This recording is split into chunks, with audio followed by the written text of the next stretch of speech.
Jonathan Taylor had thumb surgery. What should we expect? Cooper Kupp, he was banged up last week. Is it possible he could still be effective? Devon Achane, he had a setback, but can we trust him? He's set to start. And the Saints wide receivers, it's just as un desmadre, they're decimated. So will Chris Olave play? And Trey McBride, he's battling a calf injury when he's been such a revelation. How serious is it? All of that and more. We're coming up on the Injury Prone podcast, mis amigos and amigas. Hey, you know what? It's Friday. It's the Friday, week 13, lucky number 13. It's the update. You know what? First off, make sure you're giving us a like and subscribe on YouTube. Por favor, por favor. You know what? Get in there. Get in there. Also, make sure you're getting into the Patreon, patreon.com/injury prone. Get that up-to-date information from el hombre himself, el doctor Edwin Porras. Mi amigo, ¿cómo estamos? Estamos bien, listo, ready to talk a little bit of fantasy football. We were just talking before we hit record. If you're still listening to this, thank you and congratulations. You are still in it. Some of my teams are dead. My Scott Fish team dead. I made the first round. Last week was the first round, right? Yeah. Yes. I missed the cut by less than 9 points. So I was a little upset about that, but hey, you know what? It's easier that way. Then I can just take it off my app, right? I just delete it, and then it's one less league I have to worry about. Pretty much dead in another league. I'm the Joe's and Pros league with Scott Frankel, our buddy Scott. That one we've lost 5 straight. We started hot. We started 5-1 and then have just come crashing down since then. So that one's pretty much dead. Other than that, I'm alive in every other league except one, I think. So not to flex, but we're in enough leagues. And I used to get, I don't know what your family tells you, your friends tell you, Jorge, but a lot of the dudes, the players that would find out like, oh, you do fantasy stuff. Baseball players love fantasy football, right? So one of them would give me a lot of shit. He's like, well, yeah, I mean, if I had 50 teams and I'm sure you threw one against the wall, one of them's going to be good. So I'd always have to defend my overall record. So at one point I was like, I'm really questioning, like, is it really worth it? But I'm above 500, batting above 500 for all my leagues so far. I don't know about you. How are you doing in your 27 leagues? Oh my goodness. Pretty good ones. I'm flexing my main Familia league. So I'm 10-2 with a 2-game lead. So if I get one more win, all I need I clinch the first seed, but I've been jinxed in that one. Funny thing is my Familia 2.0 league, I'm in last place, 2-11. So it's just hilarious. Everywhere else, pretty much in the fight, either like in it solidly in a playoff spot, or within shouting distance of a playoff spot. So vamos a ver. But yeah, we're still creating. And actually, you mentioned Scott Fishbowl. I barely made the cut to the second round, but the guy we let off with is my main dude. So we're going to be talking about him, and it's a vadoler because I had to start Rico Dowdle instead. So isn't Jonathan Taylor the guy who made you drink tragos amargos earlier this season? I think he is. I think he was. He did. There's a song for those who are listening. There's a song by a Mexican artist. It's called Tragos Amargo Licor, otherwise translated as drinks of bitter liquor. And it's essentially a heartbreak song. And Jorge told us earlier this year how he took quite a bit of Jonathan Taylor. And then, it was week 3 or 2 or 3 or whatever it was. And he was crying about Tragos Amargo Licor. And he's right back to where he started, man. So we're right back to where you started. So we can get into it. I think that's a good transition. Why don't we move into it? Yeah, let's get into it because it's llorar, and I'm going to be out of there pretty soon. So yeah, you know what? Let's jump into him, and we'll talk about some of the guys in a second. Yeah, Jonathan Taylor. You know what? Thumb surgery. You know what? First off, what can we expect? And I want to see if you can kind of give us a little bit of information on how his injury might be different from Justin Fields, and kind of like the difference between a quarterback and a running back. Yeah, so this is a really good idea. Good topic to hit on.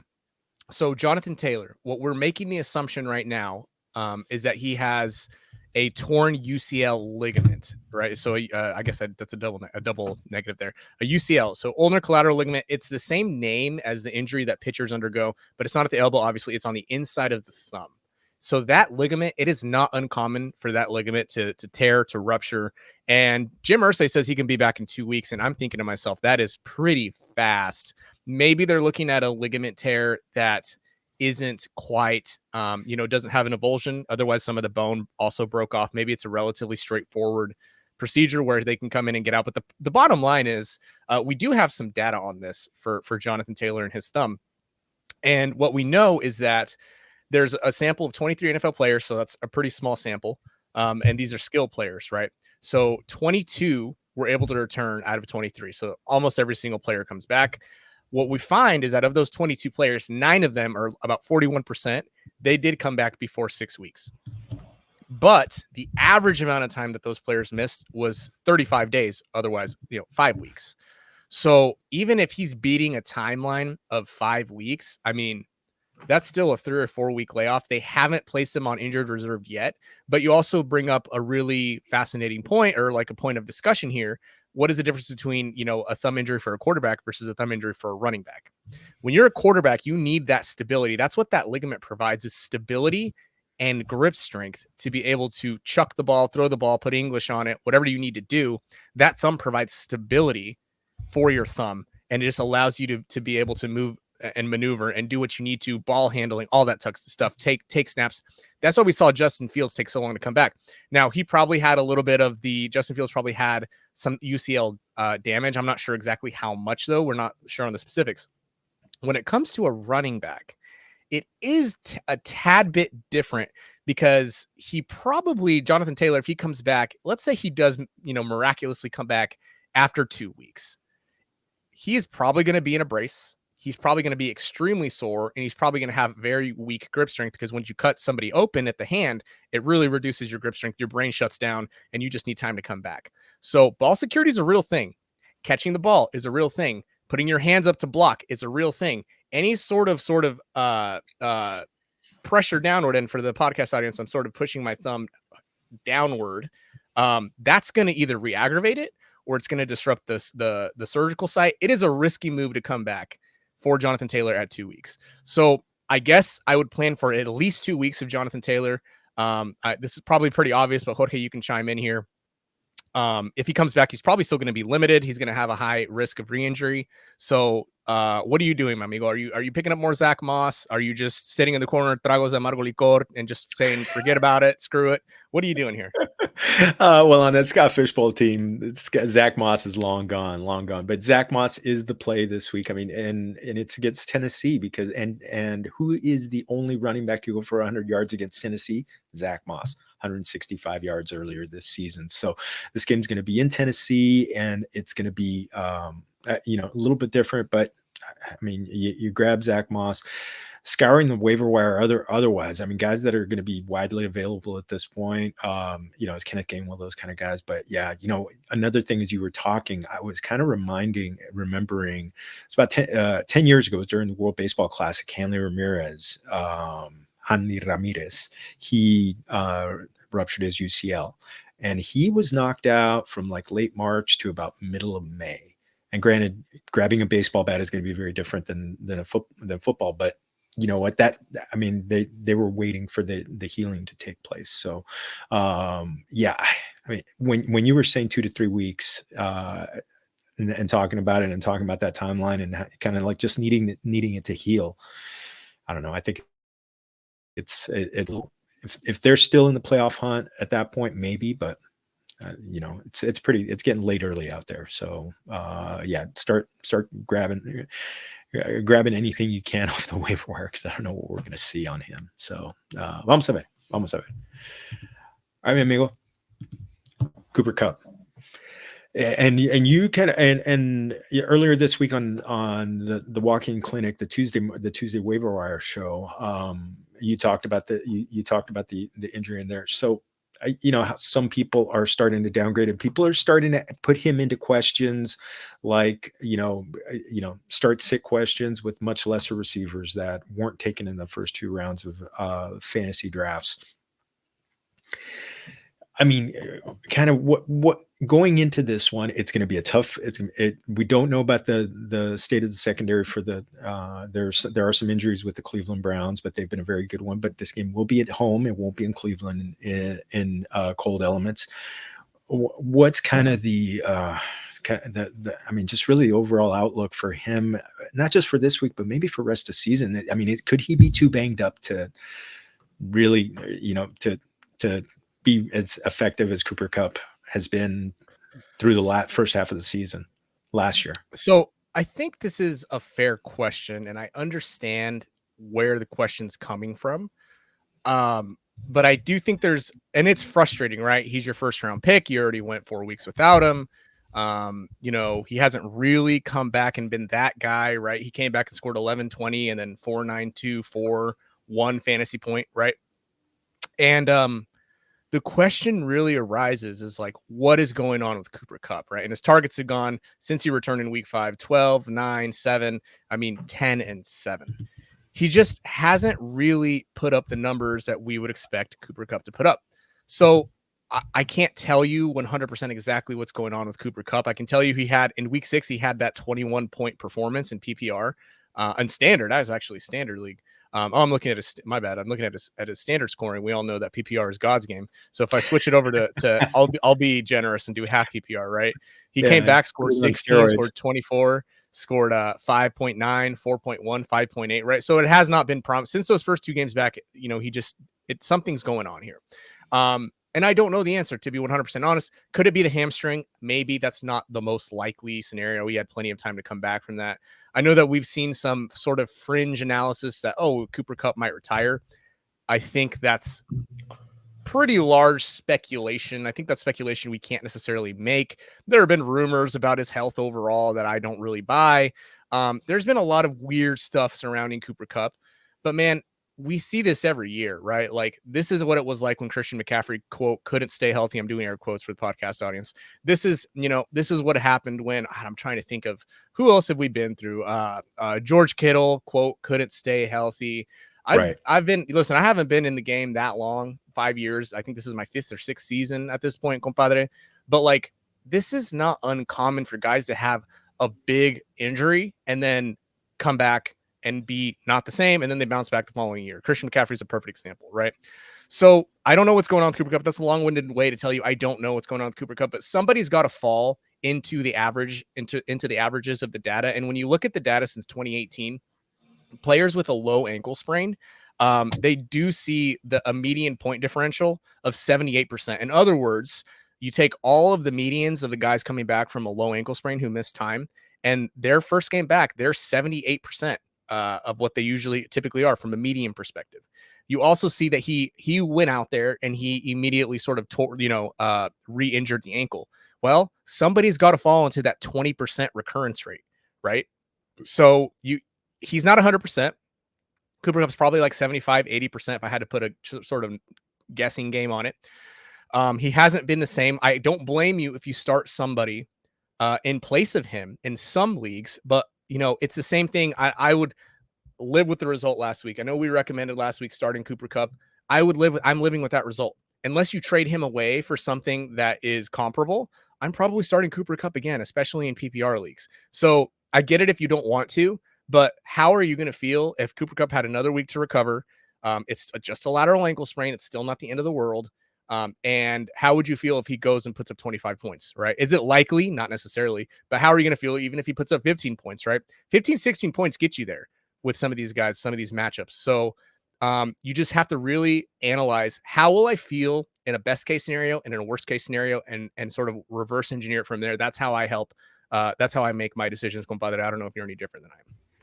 And you also got to take into account the context of the week. I mean, this is 6 teams are on bye this week. I mean, I've got teams that I recommended to sit Drake London in a Yahoo article that was published today, but I have to start him because I have literally an entire reserve bench that's filled with guys on bye. So, you just got to take your chance. I don't see how you can have better, kind of like if you're in a 3 wide receiver league or even 2 wide receivers with 1 or 2 flexes, I can't see how you're going to have 3 or 4 players who are better than what you can get from 80% of or 90% of Cooper Kupp, whatever you're getting. It's a home game, and he thrives when he's at home. I can't see it. I can't see sitting Cooper Kupp, because you're right. You're gonna get egg on your face when he gets targeted 10 times, catches 8, even gets 75 yards, and maybe gets a touchdown, because he's that good. He's just that talented. And even if we look at, and we can put a bow on this conversation, if you look at since week 5, since Cooper Kupp came back, let's look at Puka Nakua's numbers, right? So that same game where Kupp also went off, Puka Nakua had 16 points.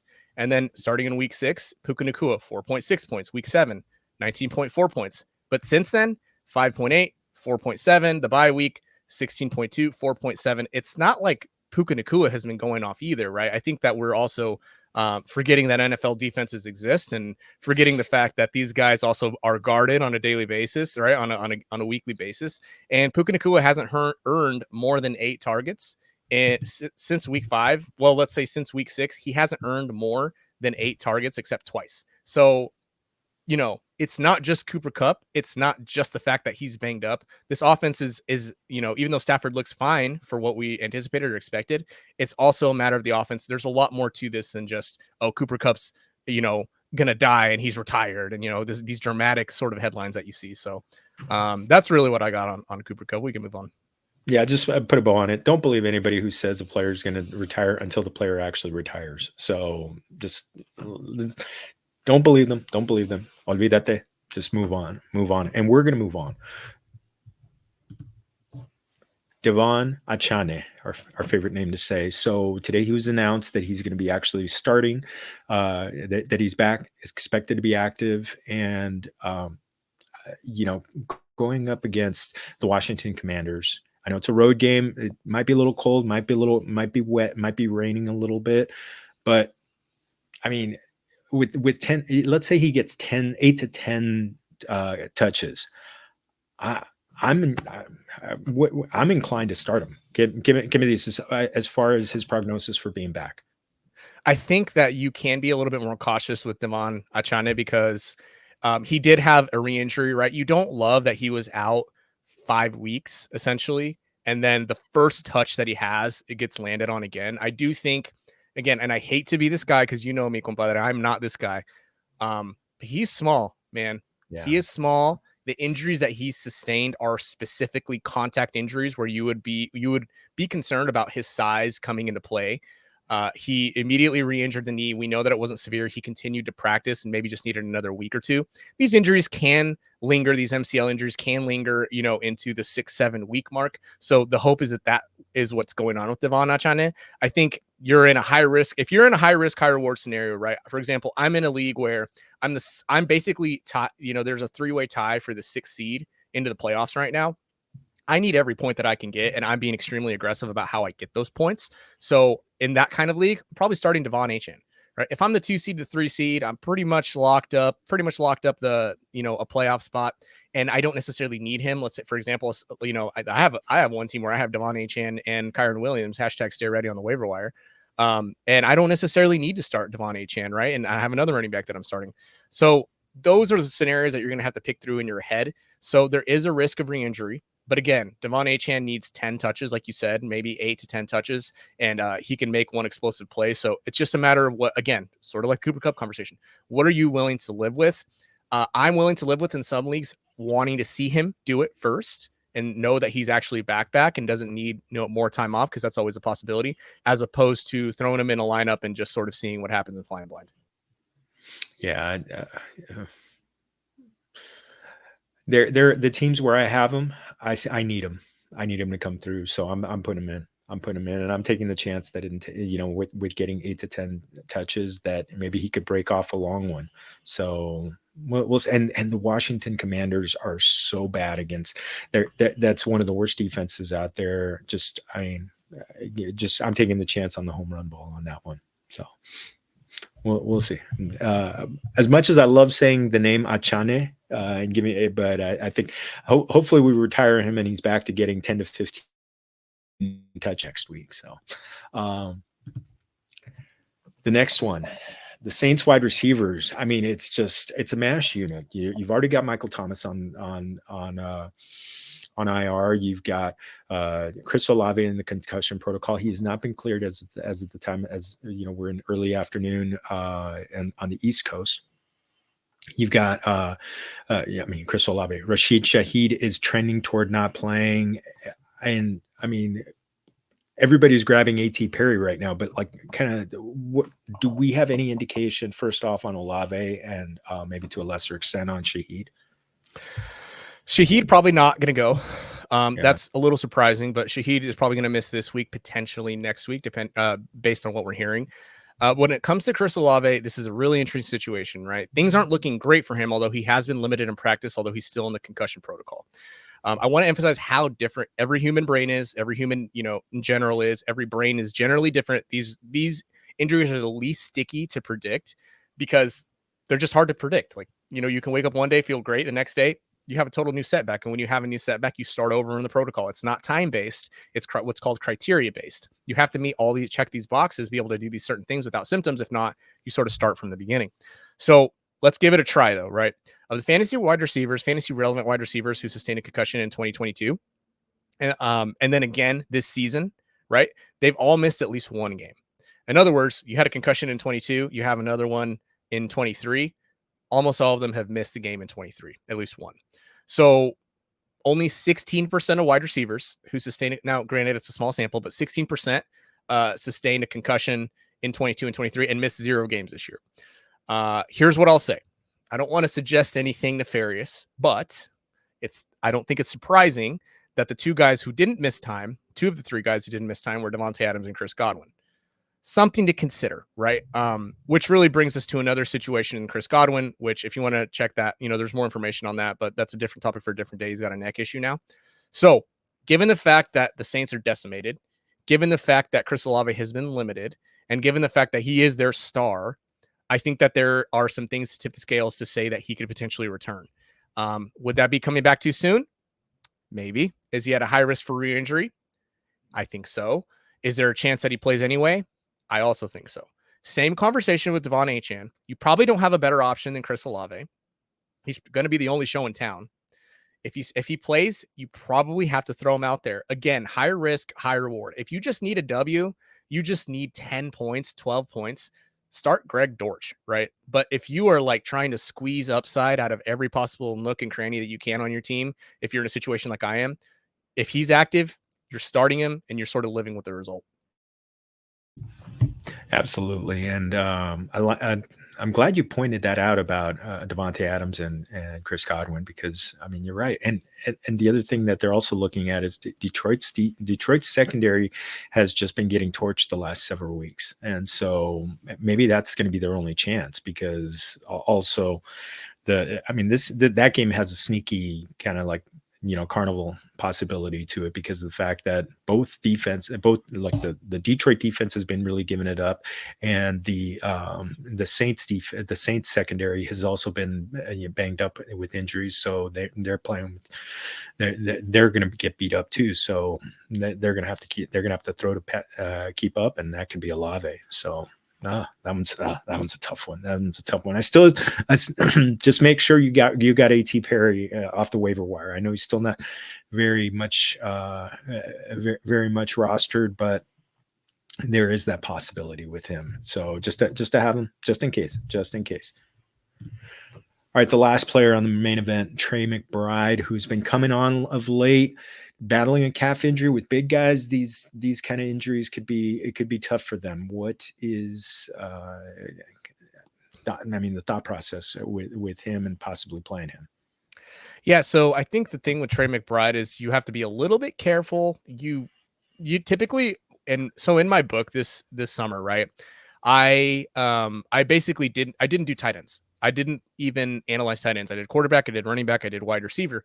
The reason for that, Jorge, is because when you have a tight end that is upright and running routes and they have some sort of upside, you just throw them out there, man. Like, injuries should not play that big of a factor into your decision making, because really injuries and injury analysis is the stuff that you really look at under a microscope, like the finer margins to try to find an edge. If you have an upright tight end, you just go out. You just throw them out there, right? Here's a small sample to consider, though, when it comes to calf injuries, because they can result in a recurrence, right? You can have calf injuries and they result in a calf or in an Achilles tear. That's the super extreme example, like Kevin Durant. I'm not saying that's going to happen to Trey McBride, but he is, he's a big boy. How big is he? I'm going to Google that right now. Trey McBride's size. I think he's 6. I think he's like 6'5", like 250 thereabouts. Yeah, he's a big boy. Yeah. He's a big boy out there. And sometimes, like you mentioned, Jorge, I got 6'3" and 5/8, 246 pounds. That was at his combine.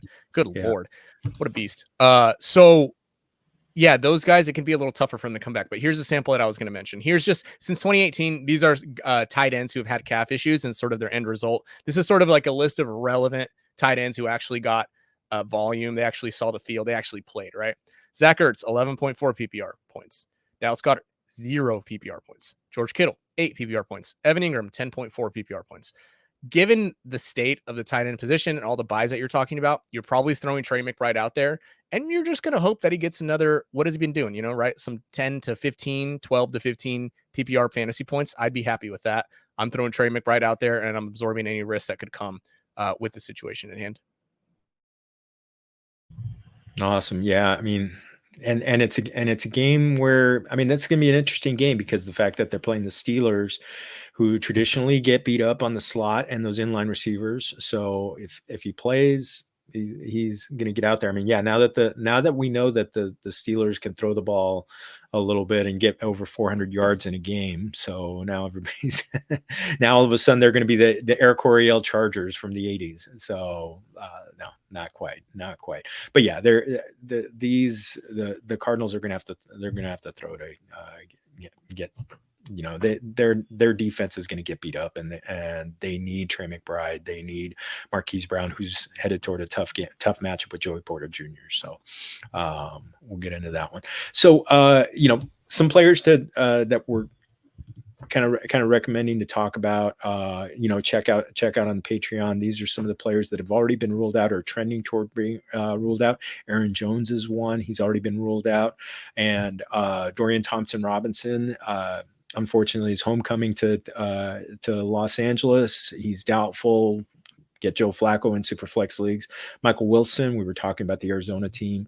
Demario Douglas, good matchup against the Chargers. He's doubtful. We already talked about Rashid Shaheed and Dalton Schultz, another one with a good matchup against the Broncos. He's doubtful. So the players on that, but also just amigos, amigas, everybody, make sure you're getting into the patreon.com/injuryprone, and also make sure you're going into the give me a select, give me a subscribe. You're getting at least 2 shows weekly, and sometimes I'm able to drop these shows, cut them up into little smaller pieces, so to get them a little more bite size. So let's get into there. So a couple other players to talk about that to keep an eye on to come back and possibly come back in week 14. Dallas Goedert, Darren Waller, and Tyrod Taylor eligible to return from IR, and Justin Jefferson also return to potentially coming back. And do not DM players. Okay, one more time, do not DM players asking them about it.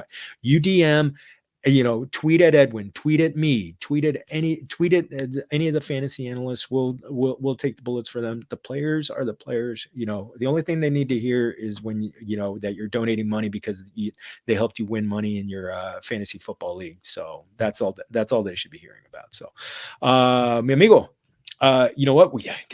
We didn't tee up a cultura class. You got. I got a cultura class for sure. Go for it. I don't know if this crosses cultures or not. It might. But I was just thinking about this the other day. My family always celebrated Christmas. Our Christmas celebration was always December 24th. Noche Buena. I think some people who aren't Latin do that, but I know that Mexicans for sure do that. I know Cubans for sure do that. It's a big thing for Cubans. But I'm not sure but that's the cultura classes that most, well, I don't want to say most, but excuse me, a lot of families, they a lot of Latin families celebrate their Christmas celebration on the 24th and not the 25th. The 25th always was kind of just like a really quiet day where we just did recalentadas, where we heated up leftover tamales and barbacoa and the bizcochos. Man, I'm telling you, that stuff, I miss it. I miss it. If there's anything I miss from sort of a little kid growing up type stuff, it's really the food. And we always come back to the food, right? At least I do. I always come back to the food. That's always my some sort of attachment to cultura class. But that's what it is today. Is that most Latin families, they celebrate Christmas on the 24th. You know, it's funny. You just reminded me. Growing up as a kid, it was always Christmas Eve, and Abuelita would make sure we either prayed the rosary or we went to mass the night before. But a lot of times, my abuelito, God rest his soul, he would dress up as Santa Claus every, and he would dress up at midnight. And our family, our family is so huge that we had to switch it to Christmas Day because last year for Christmas we had 125 people, so I'll go to my prima's house. So that's another cultura class. In a cultura class, Mexican families are huge. monstrous. So, but yes, you just reminded me, and you just reminded me of so much of those ones, those Christmases, because honestly, we would Christmas Eve, sometimes we would go to bed like 2:00 in the morning because we were doing gifts until we would stay up until midnight and do that. So, now I gotta ask you, what's your favorite way to recalentar tamales? Oh, dude, on the comal, you have to on the little tortilla maker. You know how it is, bro. You know. Perfecto. Oh, exactly. just gotta have that little... When I was little, when I was real young, my abuela, my mom would do that, and then they would burn the husk. I'd be like, my tamales burnt. What's going on here? And then they'd open up, but it's like warm and perfect. You're just like, oh, this is now I understand. Now I understand the ways. But if you can microwave if you're in a pinch, but man, the comal is the best way to do it. No, I've passed it on to my daughters. It has to be, they have to be reheated that way on the comal. That's the best way. You get if you get a little bit of the crisp going on, it's just, oh, God, a little bit of heaven. I still do it. I still do it to this day. And my daughters actually want to, when they're all out of finals, my sister wants to do tamales. So we'll be making the tamales over at her house. So, man, oh gosh, good times, mi amigo. Well, hey, you know what? Let's get out of here. You know what, amigos, amigas, nuestra gente. You can find me at Jorge Martin 17 on Twitter. You can find all my content at yahoo.com. Also, the Familia FFP podcast. Keep an eye on that. Mi amigo, compa, close it up. Any closing remarks? No, go check out Jorge's work over at yahoo.com as well. Don't forget about that. Check me out on Twitter at FBInjuryDoc. Oh, and don't forget fantasypoints.com. All the stuff on there. All the plugs on there. So, all right. Buena suerte. Lucky week number 13. La semana 13. Hey, you know what? Vámonos. Let's win. Salud and buena suerte.